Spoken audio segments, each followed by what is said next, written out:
వరదలటువంటి సందర్భం ఇప్పుడు వాస్తవంగా మనకి వాట్సప్లు, టెలిగ్రాములు, ఫేస్బుక్లు, ట్విట్టర్లు, ఇన్స్టాలు ఇంత పెద్ద హిస్టరీ ఉంది. ఇవాళ తెలుగు వాళ్ళల్లో అవి వాడని వాళ్ళని వీళ్ళ మీద లెక్కించచ్చేమో ఆ స్థాయిలో ఉంది.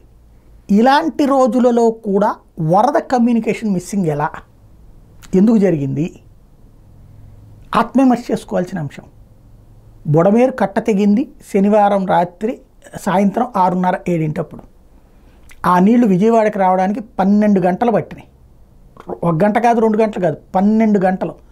ఉదయం 7:30, 8:30కి మునగడం ప్రారంభించింది.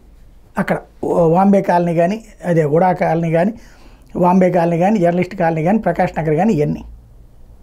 ప్రకాష్ నగర్ అటు పక్కన అయితే ఇంకొంచెం ముందుకు వచ్చినాయి నందమూరి నగర్, అవి అంటే అక్కడ 5 అట్లాగా. అంటే అక్కడికి వచ్చినా దాదాపు 10 గంటలు పట్టింది.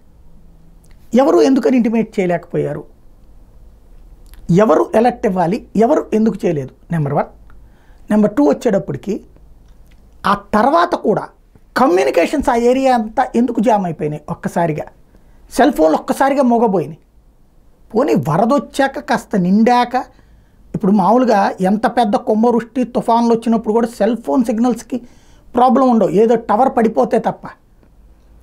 లేదా ఇప్పుడు ఆ నీళ్ళకి మునిగిపోయింది అనుకుందాం, మామూలుగా అది పైకి ఉంటాయి వాటికి, సరే పోనీ అయినా మునిగిపోయింది అనుకుందాం, అది మునగడానికి టైం పడుతుంది కదా కొంత. ఈలోపు సిగ్నల్స్ పనిచేయాలి కదా, ఎందుకు సిగ్నల్స్ పనిచేయలేదు? ఈవెన్ ఇప్పటికి కూడా ఆ చుట్టుపక్కల ఉన్నటువంటి ప్రాంతాలలో సిగ్నల్స్ రావట్లేదు. ఇప్పుడు లోపల ఉన్నవాడు మనవాడు బతికాడో సచ్చాడో తెలియాలంటే ఎట్లాగా, కమ్యూనికేషన్ లేకపోతే. వాళ్ళకి ఛార్జింగ్ లేవు, అది ఎప్పుడు రెండో రోజు ఆ మాట అంటే అర్థం ఉంటుంది. మొదటి రోజే కమ్యూనికేషన్ లేదే, నెంబర్ 1. ఇంకొక పాయింట్ ఏంటంటే స్టిల్ నౌ ఇప్పుడు ఆ చుట్టుపక్కల అన్ని సెల్ టవర్స్ ఉన్నప్పుడు దాని ఫోర్స్ని పెంచి అందరికి సిగ్నల్ వచ్చేటట్టు ఉండాలి కదా. ఇవాళ కుదరదు అనుకోండి, ఇప్పుడు కరెంట్ లేదు కాబట్టి సాధ్యం కాదు. కానీ రెండో రోజుకు కూడా అది జరగలేదు.